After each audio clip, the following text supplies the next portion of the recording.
2019 ஒட்டுமொத்த தமிழகத்தையும் உலக்கான மிகப்பெரிய பாலியல் வன்கொடுமை வழக்கு பொள்ளாச்சி பாலியல் வன்கொடுமை வழக்கு. இதோட கேஸ் ஹிஸ்டரி ஃபர்ஸ்ட் பார்க்கலாம். 2019 பிப்ரவரி 12 19 வயசு மாணவி சோசியல் மீடியால பழகின ஒரு நபரை நம்பி மீட் பண்றதுக்காக போகும்போது 3 நபர்களால கார்ல பாலியல் வன்கொடுமை செய்யப்பட்டது மட்டும் இல்லாம அதை அவங்க வீடியோவும் எடுத்து வச்சுக்கிறாங்க.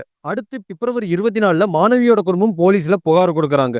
மார்ச் 2019 மாநிலம் முழுவதும் மாணவர்களும் பெண்களும் பொதுமக்கள் எல்லாருமே போராட்டத்தில் ஈடுபடுறாங்க. அதுக்கப்புறம் மார்ச் 12 மாநில அரசு இந்த வழக்கை சிபிஐக்கு மாத்துறாங்க. மாநில அரசு இது சிபிஐக்கு மாத்தினதுக்கு பின்னாடி ஒரு பாலிடிக்ஸ் இருக்கு. அதுக்கடுத்து 2021 ஜனவரியில சிபிஐ விசாரிச்சதுல இன்னும் 3 பேர்களை கைது செய்யறாங்க. அதுக்கடுத்து 2025 மே 13 இப்போ இதற்கான தீர்ப்பு வந்திருக்கு. இதுக்கு 2019 இருந்து 2025 வரைக்கும் ஒட்டுமொத்த தமிழகம் போராடல அப்படின்னா இதற்கான தீர்ப்பு வந்திருக்குமா அப்படிங்கிறதே ஒரு கேள்விக்குறிதான். இந்த டீட்டெயிலா பார்க்கலாம். இது உங்கள் கடைசி தீக்குச்சி. ஃபர்ஸ்ட் 2019 அந்த மாணவி பாதிக்கப்பட்ட போது போலீசார் கேஸ் கொடுத்துட்டு அதுக்கப்புறம் இந்த விசாரணைகள் போயிட்டு இருக்கும்போது இதுக்கு பின்னாடி அரசியல் பின்புலம் இருக்கு அப்படின்னு தெரிய வந்துச்சு. அது தெரிஞ்ச உடனேயே மக்கள் தொடர்ந்து போராட ஆரம்பிச்சிட்டாங்க. இதுக்கான நீதி வேணும் அப்படின்னா எங்களுக்கு சிபிஐ விசாரணை வேணும் அப்படின்னு ஒட்டுமொத்த தமிழகமும் இதுக்கு போராட்டம் தெரிவிக்கிறாங்க. சிபிஐக்கு இந்த கேஸ் மாத்தணும் அப்படின்னு. அப்படி போராடுறதுல இந்த கேஸ் சிபிஐக்கு மாத்துறாங்க.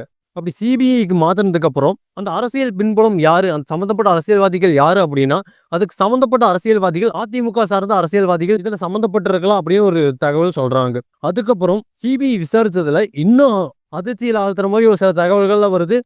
அவர்களால் பாதிக்கப்பட்ட பெண்கள் 2019க்கு முன்னாடியும் 2019க்கு பின்னாடியும் நிறைய பேர் இருக்காங்க அப்படிங்கிற தகவல் கிடைச்சது மட்டும் இல்லாம அப்படி பெண்கள் கூட பழகி அவங்கள ட்ராப்ல பயன்படுத்தி அவங்கள யூஸ் பண்ண மிகப்பெரிய ஒரு நெட்வொர்க் மாதிரி குற்றவாளிகள் இருந்தது அதுல தெரிய வருது. இதெல்லாம் தெரிஞ்சதுக்கு அப்புறம் தமிழ்நாட்டு மக்களும் ஏன் இந்திய அளவுலயே அவங்களுக்கு நியாயம் வேணும், அவங்களுக்கான நியாயம் அப்படிங்கிறது பெண்களோட உரிமை அப்படிங்கிற மாதிரி மாறுது.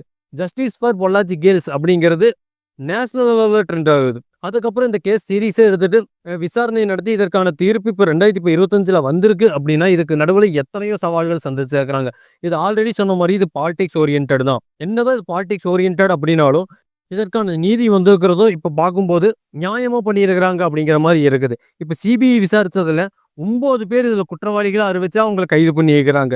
அது மட்டும் இல்லாம இப்படி பெண்களை பயன்படுத்தி இப்படி மறைமுகமா ஒர்க் பண்ணிட்டு இருந்த இப்படி ஒரு நெட்வொர்க்கை கண்டுபிடிச்சு அதை அழிச்சிருக்கிறாங்க அப்படின்னு சொல்லலாம். அப்படி கோர்ட்ல குற்றவாளிகள் அப்படின்னு தண்டிக்கப்பட்டவர்களோட பேரு K. Thirunavukkarasu, N. Sabarirajan alias Rizwanth, M. Sathish, T. Vasanthkumar, R. Manikandan, Haronimus Paul, P. Babu alias bike Babu, K. Arulanandam, M. Arunkumar. இவங்க அத்தனை பேருக்குமே ஆயுள் தண்டனை கொடுத்துருக்காங்க அப்படிங்கிறது குறிப்பிடத்தக்கது. இந்த தண்டனையை பார்க்கும்போது எந்த ஒரு பெண்ணுக்கும் இது மாதிரி பாலியல் வன்கொடுமையோ இல்ல ஏதோ ஒரு கொடுமை நடக்குது அப்படின்னா நீங்க கண்டிப்பா கம்ப்ளைண்ட் பண்ணுங்க, உங்களுக்கான ஜஸ்டிஸ் கண்டிப்பா வாங்கி தரப்படும் அப்படின்னு சொன்னது மட்டும் இல்லாம இந்த தீர்ப்பு இது மாதிரி ஒரு தப்பு திரும்ப செய்யணும் அப்படின்னு யாருக்கும் தோணவே கூடாது அப்படிங்கிற மாதிரி இருக்கு. அது மட்டும் இல்லாம இந்த கேஸ்ல பெண்கள் சோசியல் மீடியால பழகும்போது பார்த்து பழகணும், பாதுகாப்பா பழகணும் அப்படிங்கிறது ஆணித்தனமா வலியுறுத்துறது மட்டும் இல்லாம ஏற்கனவே சொன்ன மாதிரி பாதிக்கப்பட்ட பெண்கள் போலீஸையோ இல்ல நீதிமன்றத்தையோ நாடனா அவங்களுக்கான நீதி கிடைக்கப்படும் அப்படிங்கிறது தெளிவா சொல்லியிருக்கிறாங்க.